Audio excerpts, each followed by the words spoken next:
As here we go.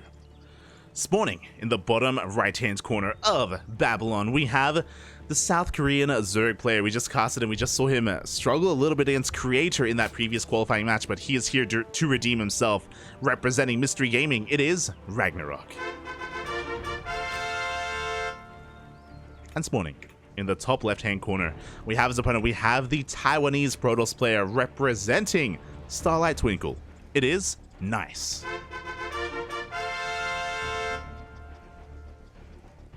Let's go. Also, one moment while I set up the player names, just so we all know what is going on. Bam! There we go. There's Nice and...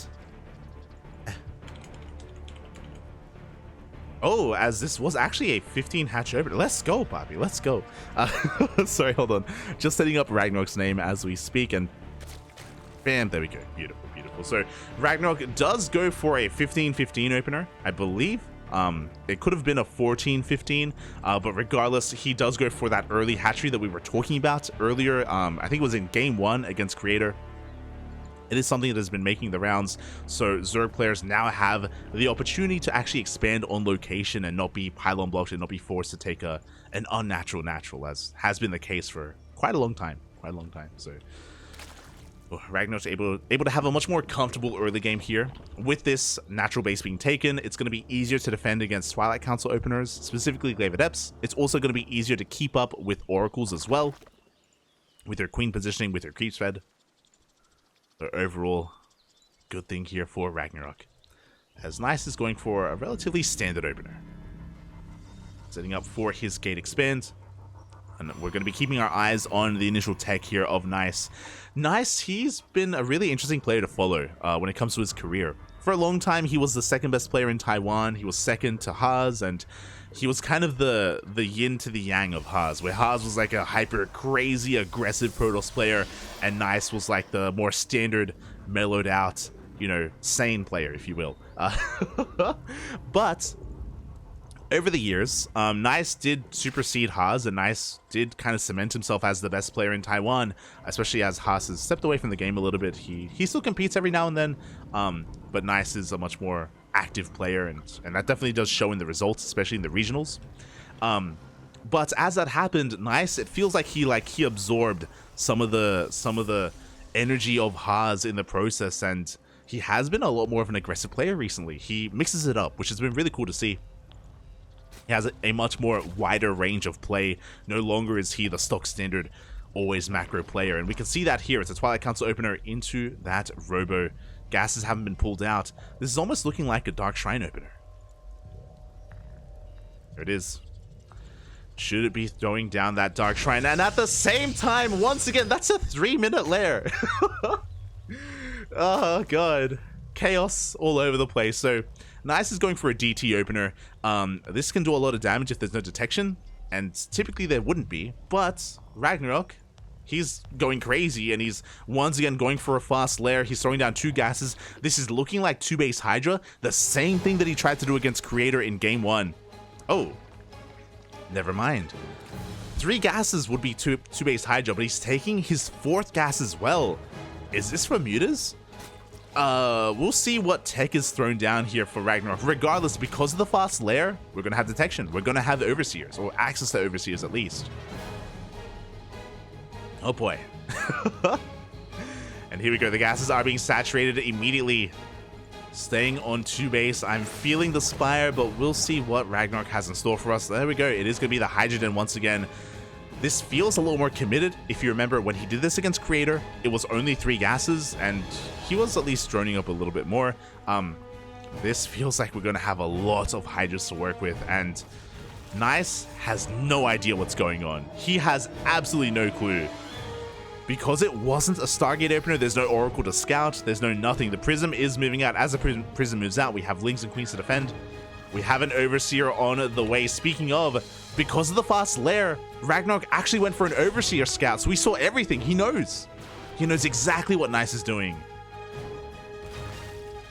And these DTs are gonna accomplish nothing, or they shouldn't accomplish anything. There we go. We get 2 Lings. We get one Ling.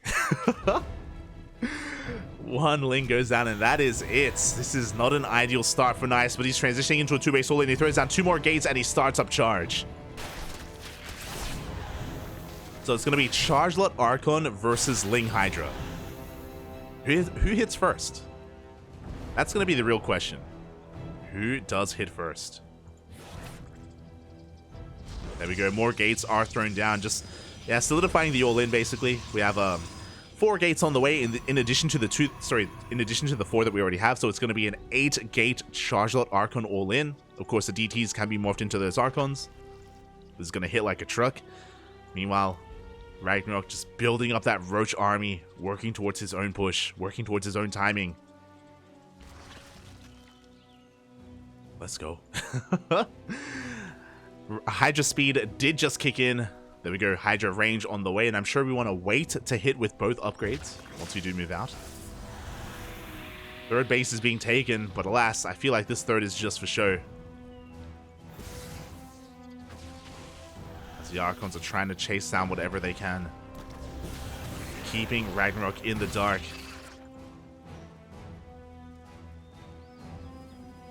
Oh boy. And here we go. RagnaroK is going to be able to rotate over. The Archons aren't done yet. The Prism moves out, and that's like half of the Archons already just not a part of this fight. Oh, the Prism! Oh, it barely does survive. If we had range, I think the Prism dies, but range is still on the way. Oh, we still get the Prism nonetheless, and yeah, with the reinforcements, RagnaroK, he can take this fight. First Archon does go down. RagnaroK is droning up behind this. Looks like he's content with the damage that he's done. Meanwhile, Nice hasn't been probing. This entire time, he can't Maynard over either. He hasn't been saturating the space at all. Because again, he's committed. Going for another Warping of Zealots. He's getting his Archons up and running. He's forced to rebuild that Prism, so he is going to be slowed down. The longer this goes on, the better it is for RagnaroK. He has the better economy. Nice, just all in. Again, the third was just for show, and he wants to try to force his way into the third. But Spores on the way, more Hydras, more Lings. I don't think we have enough Chargelots, I'll be honest. So here we go. Nice, trying to find a bit of a better angle. He doesn't want to run into a concave. Banelings are on the way as well. Banelings will shut this down. Especially if they connect with those Zealots. They are the scariest thing in this army. The force fields do cut up the army of RagnaroK. Banelings do find some decent connections. Again, there are no Ravagers. There's no way to deal with these force fields. So a pretty good start for Nice. Hydras are coming in from behind. Banelings are rolling on forward as well with the reinforcements. It looks like RagnaroK, he does have enough to defend. Nice is running out of steam. He can't warp in. He has the resources to warp in another wave of Zealots, but he just can't do it. He can't find the time. GG gets called. And RagnaroK takes game number 1. Oh. After defending against that 2-base all-in, that was a wild build out of Nice as well. To go for a DT opener, and once it failed, throws down 4 more gates, just commits, goes all the way. But I'm sure the last thing that Nice was expecting to run into was Hydras. That was just, yeah, such a weird game. I wonder as well, if I'm not mistaken, I believe RagnaroK, when he did that build against Creator, it was also on Babylon. I wonder if that's his go-to on Babylon in PvZ or in ZvP. I wonder if that's because I know that Babylon is typically really good for all-ins and really good for ground pushes, specifically like Roach Queen pushes, like through the center of the map, you work through those rocks and you set up a creep highway. I know that's really popular on Babylon just because of the rush distance, and I guess that can also apply to Ling Hydra. It's just so much more committed. It's so, yeah. It's so quirky, I love it. GG. GG, well played, and now we're going to be getting into game number 2.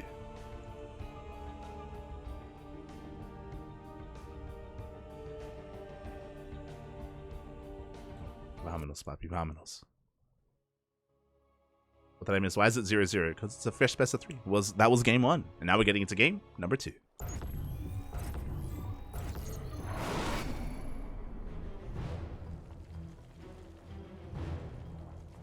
And spawning in the top left-hand corner of Gress Farm, we have the South Korean Zerg player representing Mystery Gaming. It is RagnaroK. And spawning in the bottom right-hand corner, we have his opponent. We have the Taiwanese pro... Oh, sorry, I gotta... I gotta fix that. In the bottom right-hand corner, we have the Taiwanese Protoss player representing Starlight Swinkle. It is Nice.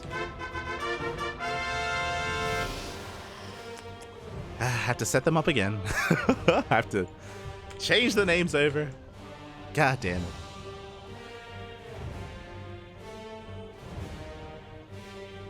There we go. As RagnaroK is setting up for a regular hatch first. Nothing too fancy. It wasn't a 14 hatch. It wasn't a 15 hatch or anything like that. I was able to throw it down on location, undisturbed. And so hold on, I'll get Nice ready as well.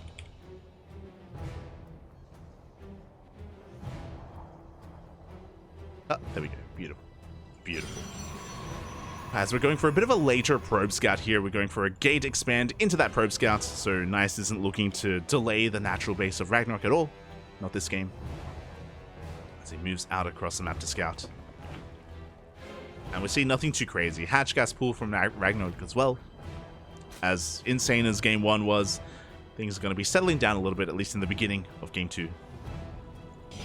Oh, never mind. As Nice is going for a 2-gate opener. Okay, so typically it's a gateway into Nexus into a cyber core, but with a 2-gate opener, Nice is looking to be very aggressive early on. Oh, and I wonder if this is going to work out because RagnaroK goes for a very fast third hatchery. Aye. The greed here from RagnaroK. An insanely fast third. So the downside to this third base is that, of course, you do delay your queen production. We only have 1 queen on the way for RagnaroK, so you have less to defend against early game aggression. That is kind of what you do give up here for a better economy or a greedier opener. It is going to eat into your queens. It is going to eat into your drones as well, or even your links as well, as only 2 were made. Meanwhile, we have 2 zealots on the way. As soon as the cybercore finishes, we should be making those 2 adepts. And oh, wait, what? Wait, what? Okay, so the cybercore finishes and the gateways finish. We do have a full wall of setup here, especially with that zealot, and we're going straight into a Stargate instead. This is odd. So usually when you go for a 2-gate opener, as soon as the Stargate finishes, you make your first 2 adepts, and then you get a power spike when you get your 3rd and your 4th adept. You can snowball a little bit out of control, and you're going to be looking for some economic damage, looking to outposition your opponents, and yeah, kind of get whatever drone kills you can. But this was delayed. These adepts have been delayed in favor of a faster Stargate, and I'm curious as to why, or I'm curious how this is all going to come together as RagnaroK is making a lot of links. I mean, to be fair, he scouted the 2-gate opener, so all these things make sense. Oh. They make sense defensively, but he's going across the map instead. Alright, let's go. Lings are... they were looking to try and catch those adepts, but the adepts do move towards the southern portion of the map. They're out of position. This third base is looking very exposed, and we should be seeing a cancel. The Oracle does come out in time, though. Due to get cancelled on that third base as the adepts move in. The Lings are racing back home.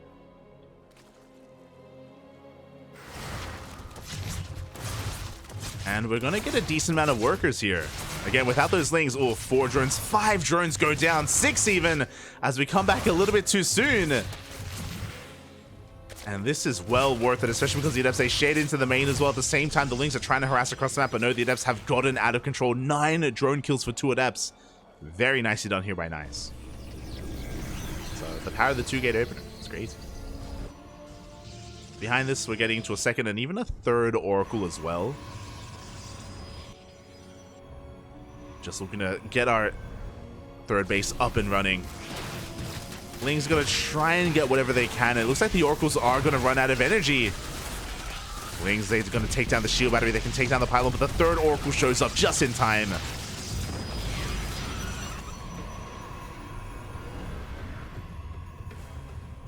are going to be able to hold on. Was a bit of a costly trade, specifically the energy. Like, these oracles, they want to be active, they want to be across the map harassing, and these lings have done a great job at just keeping them pinned back at home. Likewise, they get a shield battery, they get a stalker across the map. What are we working towards? We didn't cut out any spores. We have 2 spores, one in the main, one in the natural. We're just droning up, saturating our bases, just recovering from all that economic damage that we did sustain. I would say that Nice is in a bit of a better position. If you remember, his third base got cancelled earlier, so the drone damage that he did kind of like helps even that up, and I do think he is slightly ahead. We'll see if he can get further ahead with these oracles. They pick off a couple of drones. 3 drones go down. Not the most impactful damage, as RagnaroK is able to get his 4th base up and running, saturate his bases, working towards his lair. And once again, going for a bit of a delayed Evo chamber. And behind this, Nice is working towards Blink and +1. So a pretty standard follow-up here. Once again, as the oracles move out, the lings move in. We have a shield battery, we have a warp in. Nice defends back at home. He can focus on his main push, as he's just looking for map control. He gets an overlord, maybe he can get some creep as well. The goal here with these oracles are to keep these stalkers alive from the ling surrounds. We can also throw down some revelations and take down these tumors. Oh, but that's a lot of lings. That's a lot of lings, Papi. Nice, has to be careful not to be caught out, and we do get a full surround of these stalkers. We force a recall. Oof. Just barely. All the stalkers do survive. Behind this, as RagnaroK, for the most part, has map control, we're throwing down a very fast Spire. RagnaroK, he wants to try to sneak into mutas. If this goes unscattered, this can snowball, definitely. We have seen a lot of Dark recently. Dark has been using mutas to great effect in the most recent KSL. He was able to take down Classic with Mass Muta more than once. It was actually really impressive. Like twice in a best of 5 series.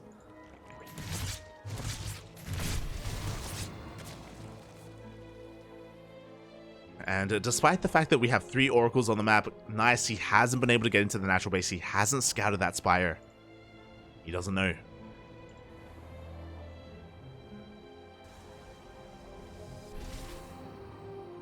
Does catch this army, and now with +1 and with Blink, Nice, he has a more threatening force, definitely, but as he moves out, RagnaroK is getting ready to go for a counterattack, getting ready to just buy time, force Nice to turn around, and give himself the breathing room he needs to actually make use of his tech.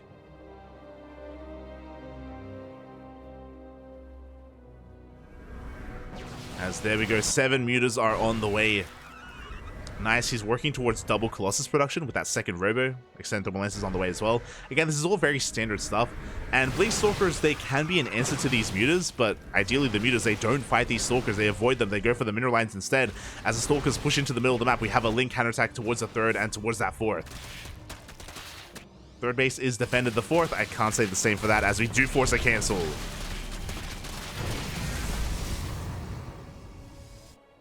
Stalkers of Nice want to try to catch his opponent out of position, but no, he doesn't go for it.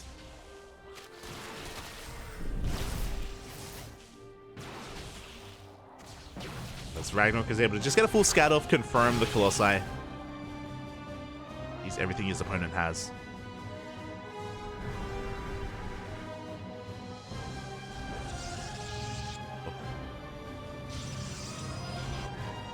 And yeah, we'll see what happens once these mutas reveal themselves, because they haven't been scattered at all. 3 probes go down. Stalkers are in the vicinity, so we are going to be able to keep up with this, at least a little bit. But again, we're forcing Nice to stay back at home. We are commencing Phoenix production. 5 probes, not too bad. This hasn't gotten too out of hand, thankfully.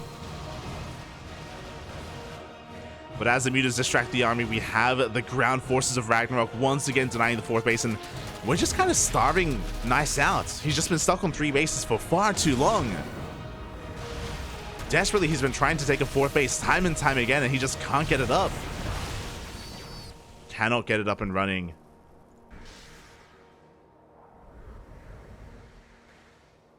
And he may be forced all in, depending on how long this goes. He's just sending his army through the center of the map. What's going to be meeting him? We have Lingbane, Roach Ravager. lying in wait. The Banelings still need a little bit more time. Queens, they give their life just to buy a couple more crucial seconds here for those Banelings. Ooh, as they do barely finish. Here we go. One last-ditch effort. Nice. He needs this push to work one way or another. There's still no backup fourth base. The Mutas, they force the army to turn around? Okay. As he does turn back around, and yeah, he's just gonna allow RagnaroK to max out. We have the Hive on the way. With the Hive, we're gonna be getting Adrenal, +3 attack.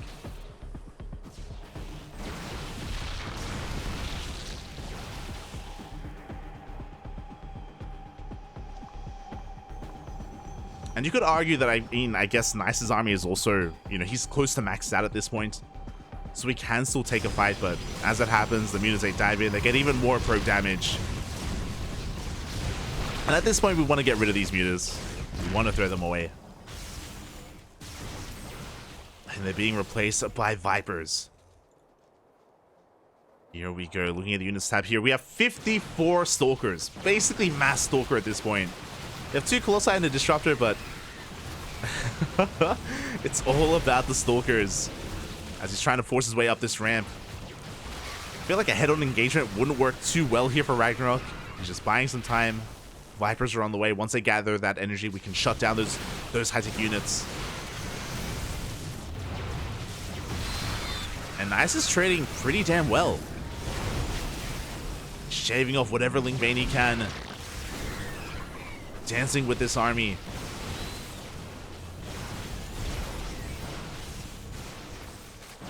Yeah, the hatchery is going to be going down. Nice, slowly forcing his way up this ramp. The third base has fallen. RagnaroK, he's got plenty more bases where that came from. To be fair, he can afford to lose the hatchery. But Nice is making his way into the natural. And here we go, the Vipers have arrived. Ooh, a massive Nova goes off. We do get a couple of yoinks off on those Colossi. The Banelings, they roll on in. But it's not going to be enough. The Stalkers stand strong. As I say that, the Biles, oh my god. The Biles do connect. The Ling reinforcements are going to be enough to clean this up. RagnaroK does hold, and Nice was all in. There's no fourth base. We were stuck on 3 bases this entire game. Nice doesn't have an economy to keep on going. He had to end the game then and there. Hey, the one Phoenix. From the last series, Papi, from the last series. Let's go. He made his return. Unfortunately, the Phoenix can't really do too much here. We can pick off a Ravager, I guess. Which is nice.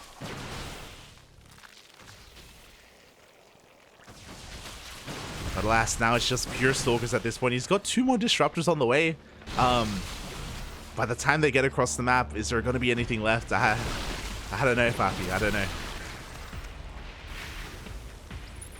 The army does continue to dance here with RagnaroK.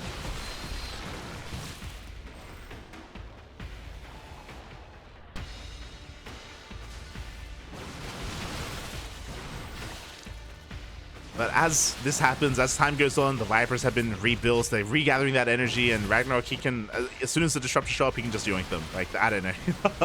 They're not going to pose too much of a threat here for RagnaroK. As they do rock up. We get a power bomb on the Phoenix just to deal with it. Oh, pretty massive Nova does go up. And another up. Oh my god. 2 insane Novas do connect. But even with those Purification Novas, it's still not enough. At the same time, a Baneling counterattack. Barely doesn't make it into the mineral line. But Nice at this point is being fueled by Copium. I mean, it's a qualifying match. I get it. If he were to somehow take this game, he would force the ace match, and then maybe he can qualify for GSL, and I don't think that's something that Nice has done in his career. He hasn't been able to do that before.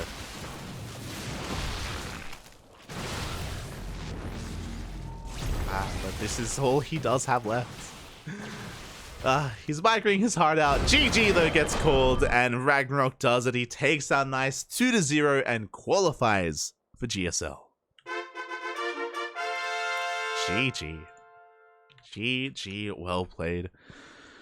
Oh boy. With again, really fun style. Game 1, he did go for 2-base Hydra, if you recall. Here in Game 2, he snuck out those mutas, and the mutas, they didn't do a lot of damage, but they did give him a lot of breathing room. They did keep Nice busy quite a bit, and they did get a decent amount of probe kills, and they were able to give RagnaroK enough time to tech up into Hive Tech to get those Vipers out. And the Vipers really did spell the end to that army. Every single Colossus, every single Disruptor, they were yoinked one after the other. And Pure Blink Stalker is okay, but as we saw, it's just on its own. Doesn't scale amazingly as the game goes on. GG. GG, well played. And with that, that was our final series of the night. As we do quickly have a look at all the qualifying matches that we did cover today. Congratulations to Hero, TY, Astraea, Dark, Creator, and RagnaroK for all advancing on through and qualifying for GSL. My condolences to all of the other players that didn't, but they have another chance. Classic, Ryung, and Nice, they will all be invited to a last chance brackets, a last chance qualifying round, where they will be fighting for only a couple remaining qualifying spots. And as much as I would love to cast that, as much as I would love to cover that, Home Story Cup is about to begin. Home Story Cup is about to begin. So we only casted half of the qualifiers today. We'll be casting the other half another day. I believe if we look at the calendar, if you want to tune into the remaining qualifying matches of GSL, we're going to be casting them on Tuesday. Oh boy. So we'll be doing our best to bring you that action. We may have to reschedule. We'll see. We shall see. Oh my god. Actually, GSL starts on Tuesday as well. GSL starts a couple of hours later though, so we may be able to line it up. we may be able to squeeze it in just before GSL does begin. We'll do our best. Regardless, GG, well played, congratulations. Again, we're going to be covering we're going to be covering Group D, and then that last chance bracket as well in a couple of days.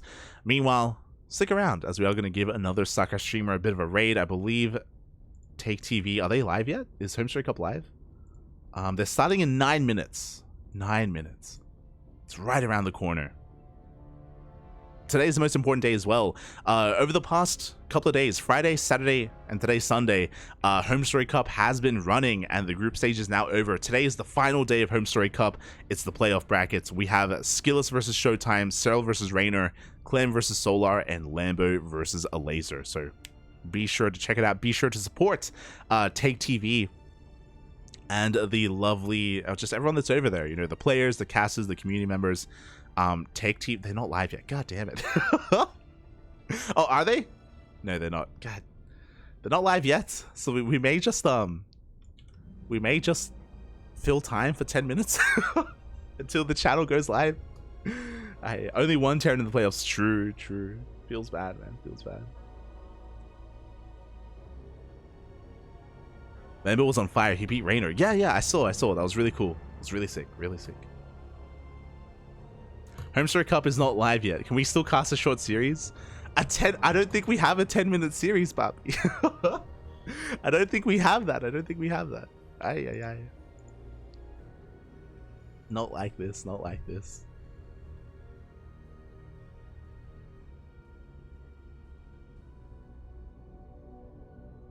I guess I could raid someone else. I don't hold on. I'll give you guys a link. Okay, so it is in the Twitch chat. Take TV, twitch.tv/TakeTV is where the stream is going to be. Time to play trivia. Play a ladder game. Babyling. I was very tempted to raid Babylings, but I don't know how much longer she's going to be streaming. And I did say that we would raid Home Story Cup, right? So like I don't want to go back on my word, you know. I'm just catching up in the chat. What's been happening? Everyone slept in the after party. True.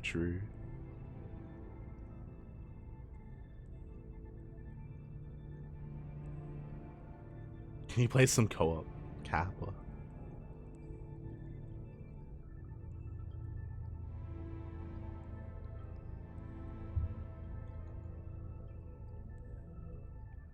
Can we like message Naruto? Can we can we message Tank to go live? Happy to go live.